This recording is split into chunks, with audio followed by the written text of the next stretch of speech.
Hello, everyone. What's up? It's been a while, but today I would like to discuss my journey through understanding gender from being a conservative Christian to learning about all the ins and outs and random shit about people in general. This isn't going to be perfect, so before you think that, I'm sorry, but I would like to describe some of the revelations that honestly aren't that crazy, but I hope it kind of explains like how I ended up getting to where I'm at now and why some things are difficult, and moreover why trans people and queer people and stuff exist in the first place. So here on the left we have the M for male, and then F on the right for female. Under the basic understanding of boys and girls, this is how most people, especially in my age group, have learned about the other genders and how one should express themselves. And if you are in a conservative or in the southern states, it's very expected that you're going to follow this line. Um, and in fact, this middle line is said to not exist to some for some reason. But we'll get into that because that's kind of the whole point, right? So let's start off with men, because this is where I started in my journey. I was told that uh, there's biological traits. I guess we could put those on the top, but we've got the penis, right? This is like the first thing. Uh, the the reproductive capabilities. This is the first thing that you're taught, basically. And some parents aren't wanting to talk about this topic. It makes them uncomfortable, makes them feel, uh, weird to discuss these things, even though it's just nature, right? Um, Girls are supposed to have boobs. Um, this is just a tried and true fact of being raised in the South, right? So you say, okay, you have this. You want guys to be. I guess I'm putting traits. Okay, so then there's physical traits. Actually, I'll just keep physical up top, just for muscular. Up top. It's just to try to keep things simple. And there's like a lot of physical traits that are expected. Hair. Um, I want to be clear that I personally believe, like, I think this stuff here is not, like, this isn't gendered to me. But this is how I was raised, right? Like, muscularity, like, women can be muscular. Women have hair, in places other than just on top of the head and eyebrows, like that exists. But under this format there's a very specific societal expectation that you must adhere to, right? So for some reason, games, there's also arbitrary weird shit, like, okay, so like if you like games, that's masculine apparently. If you like to get dirty, like roll around in the floor and shit. Shoot guns. So guns, very big one. Um, uh, what else? Oh, so we'll go back here. Dolls, makeup,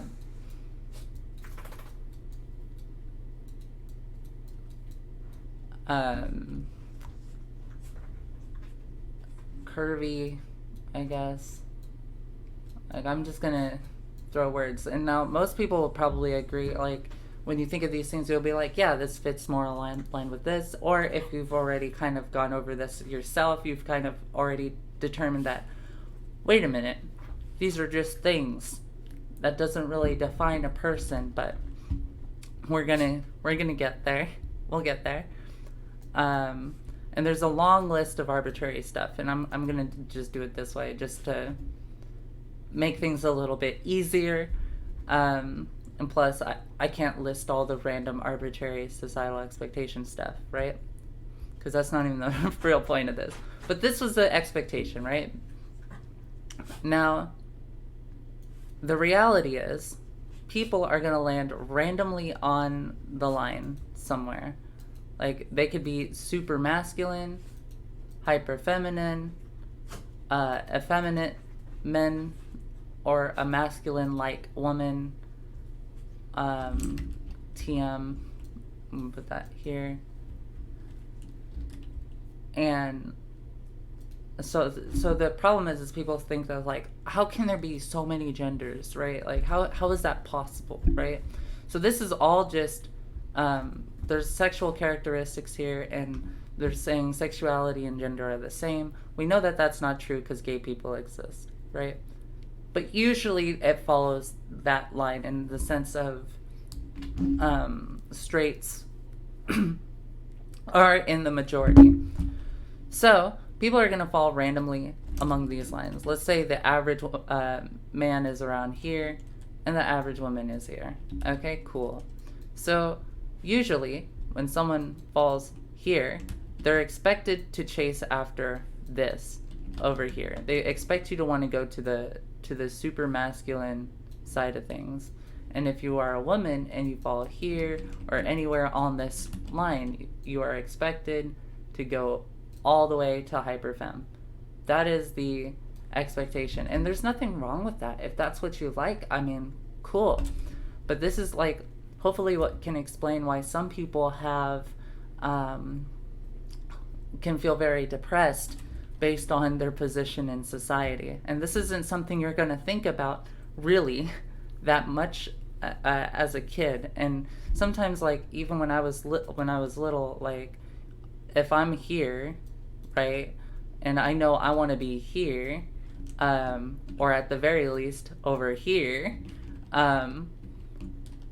this can be very devastating. But I can see how, like, someone will say, well, if you get here, like in my father's case, right, if he started here but he wanted to go here and he did the steps to get there, to the hyper masculine area, and this made him happy, then it would make sense for him to then say, hey, you're here but you can work to get to here, because he's under the impression that, okay, you're gonna think like I do, right? But then here's where the problem comes in, is that I don't think like that. I say I want to be over here, right? So we all know that tomboys exist. We're gonna call the girls that are like more quote unquote masculine, not super like arbitrarily feminine, such as like scared of bugs, and all these things, usually take care of themselves type beat and all that, right? So this exists, and then you have femboys on this side, femboys, and we're gonna put this over here. These are your effeminate like men who have traits, arbitrary weird societal traits from women, and lack qualities here, but they still have, like, say, a penis or enough traits, like they still have a penis basically, but they have like an incredible amount of effeminate traits in quotations, right? So the key about this, right, is I want to make it clear that these traits here, like dolls, like in games, doing any activity, is completely normal. It's a human thing. If you like a thing, you like a thing. That's it, right? And some traits, like some physical traits like this, doesn't mean you're automatically on the other side of the spectrum. It's very interesting because when it comes to straight people, the common way to insult another is to say, if you're a girl and they're trying to insult you, they'll say, oh, well, you're very manly. If you're a guy, they'll say, oh, well, you're very girly. That's supposed to be an insult. But it's like, it's weird because, like, it doesn't, and it works, obviously, because if your identity works here and you say you're here, but they're telling you you're over here, you're going to be upset, right? Because that's naturally that you don't align with that mentally. Okay, so we're going to say this is a hyper mask Um, and then hyper feminine over here. I'm kind of jumping all over the place because I'm not, putting this on a big piece of paper or anything. I didn't like lay it out like an essay or anything. I'm just kind of putting down some thoughts, and I'm sure someone else has probably done a better job, but this kind of explains a lot of things, right?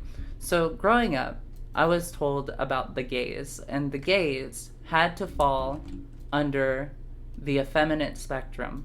This is the expectation for the gays, the gay men, right? And then you have your lesbians. We're gonna make them purple. And then they had to fall under this masculine, feminine umbrella. Like this, they're feminine, but they have masculine traits, like closer to the tomboy type beat, right? So this was the expectation. Now, obviously, I disagree with this. And the reason I do is because in reality, there are lesbians far on the effeminate scale, just like there are gays far on the masculine scale. And this tends to surprise people who don't think about gender and identity and self-expression and stuff like this, but I'm just trying to show how, like, the societal map of how people view this stuff, right? So gays can be super masculine, just like lesbians can be super effeminate, but there's this expectation in the southern regions that they have to fit under this box, which is really weird because that's not true, but this is what's being sold to the kids and stuff like that, right? So let's dial it back to me and how do I relate in this. If I think I am average, right, and I want to be feminine, there's a huge disconnect here, right? So the thing is that I'm told, okay, well, I need to fit under the masculine umbrella, so for society to be okay with my existence. And then that would mean that I would have to be here. I would have to qualify as gay. There's nowhere else for me to fit in this conservative dynamic. And the problem with that is, right, like, I don't identify or like, personally, my brain feels disgusted by me having all these random arbitrary masculine traits. My brain likes more of these traits. That's what it's like to be a trans person. This stuff does not make me happy. The opposite side does. And then that huge disconnect makes it really hard to connect with other people, because most people who are in this zone are going to want to go this way.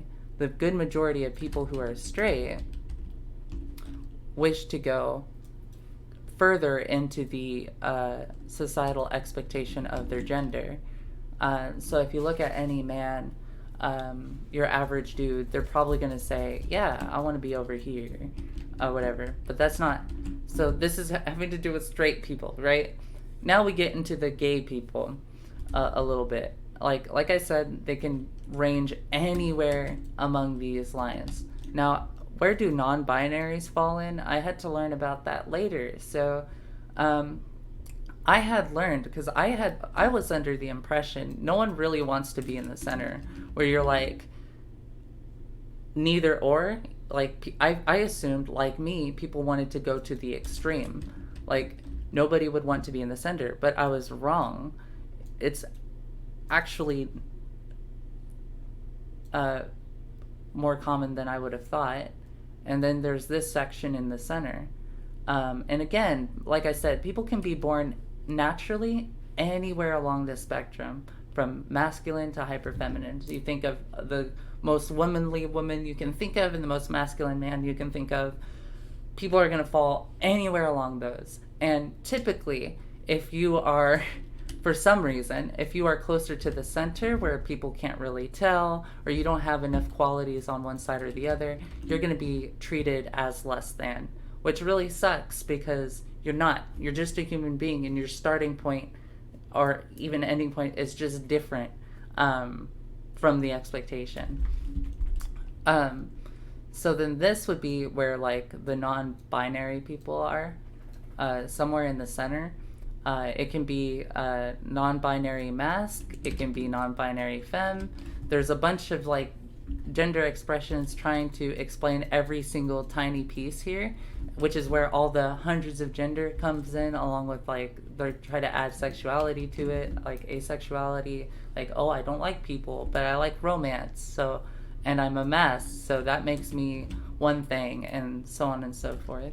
But like, this is how I've come to understand the whole gender actions, and how trans people like me are actually fairly fucking normal, because we're gonna fall somewhere along this line, and where we choose to have what we like and appreciate in life is gonna vary from one person to another. Just like someone might think that becoming an engineer is the most fun and exhilarating experience they can have, while someone might think, I don't want to do that, I just want to be a model and wear clothes and look pretty. You know what I mean?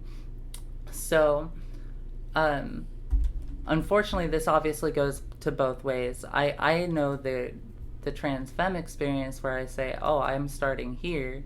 I don't identify with gay, so I want to go even further beyond. And then, okay, well, then that makes me trans femme. And then you have trans masks. Looking for colors. We'll do a light green. So then we have trans masks who can start anywhere along this lines, which can be in super, in the hyper femme, and these people have it worse.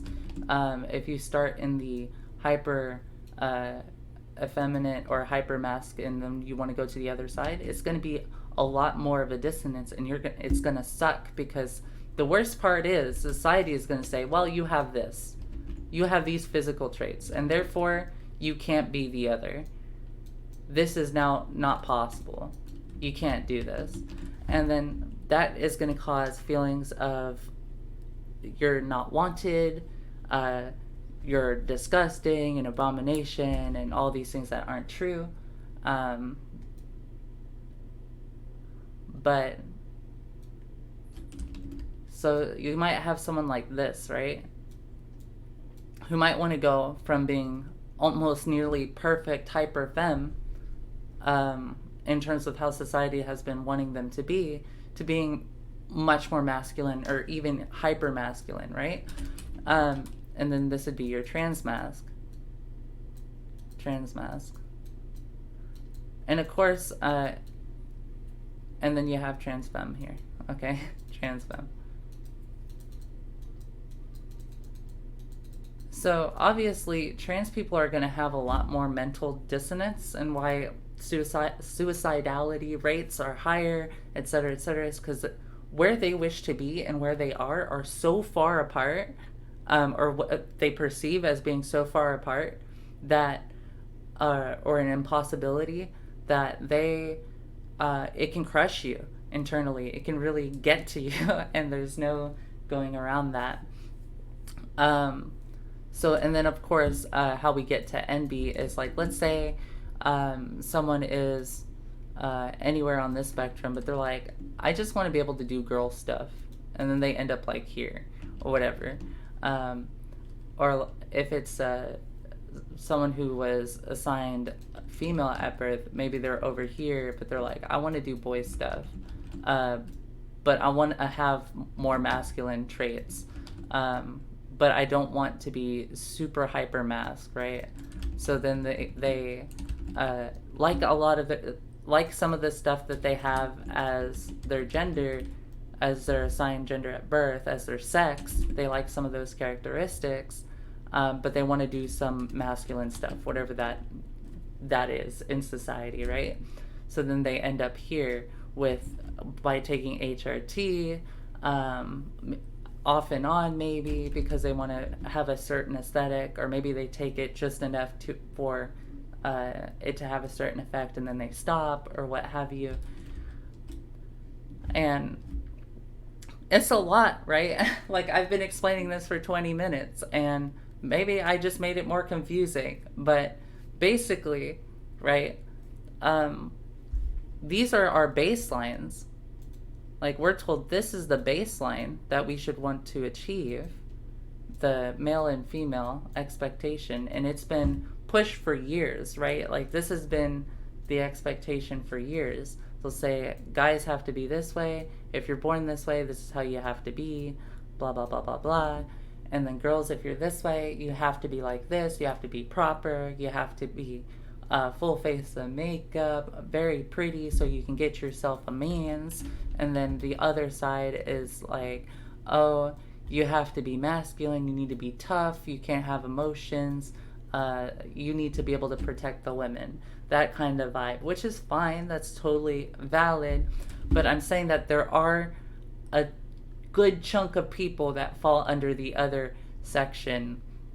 And there's a lot of false things, unfortunately, being spread from people saying that, like, gays can't be masculine, or lesbians can't be effeminate, which is absurd. Because you can just talk to people around you, and you probably know people who fit under that are gay, but they don't really seem it, or like it shocks you, or like there's a lesbian who looks very effeminate, and then the guys are like, but you're so pretty, how can you not be gay? Like, what? This makes no sense. And it's like, no, it's possible, it's just that it's not taught, right? And nobody explains this to someone. And what sucks is if you're under the impression that it has to be men and women, and you have to stick to your assigned gender at birth with no gender expression other than your assigned gender, this can make the queers obviously feel, and me as one of them, feel like they're obviously not normal, they're not accepted, it's not okay, this is weird. And then this can also cause hate, unnecessary hate for these people, until they end up growing out of it, hopefully, and realize, hey, actually, this isn't weird at all, this is actually pretty normal, and they're actually pretty sane. It's just that they get to go through more hoops because they didn't fit the standard tried and true path, right? I just really wanted to make this video to explain that if you are who you are, it's okay.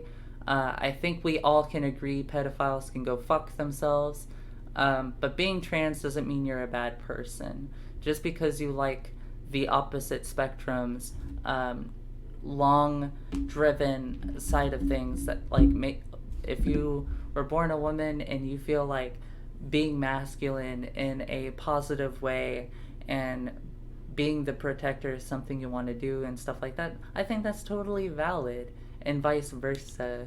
Like, obviously, it just doesn't make sense to me why this is such a big deal. We would think that as a society by now, we would be able to understand some of the most basic stuff. Like, you're not suddenly evil because you're gay. And me being Christian, this is something that took me a long time to wrestle with, because I don't want to go to hell forever and stuff like that, right? Like, I genuinely don't. But I can't ignore reality around me, right? I can't help that I like pickles on my burgers, but that doesn't make me suddenly an evil being, right? Because I like pickles. That's basically what this is, but how you choose to present and show who you are in your true heart of hearts and souls, in your soul, of how you are. And I don't think people should be judging each other so harshly. And I hope that my followers, or anyone who watches this video, understand that, because it's like, just be a good person. It's not fucking hard. Okay, that's it. I'm done. Have a good day. Bye.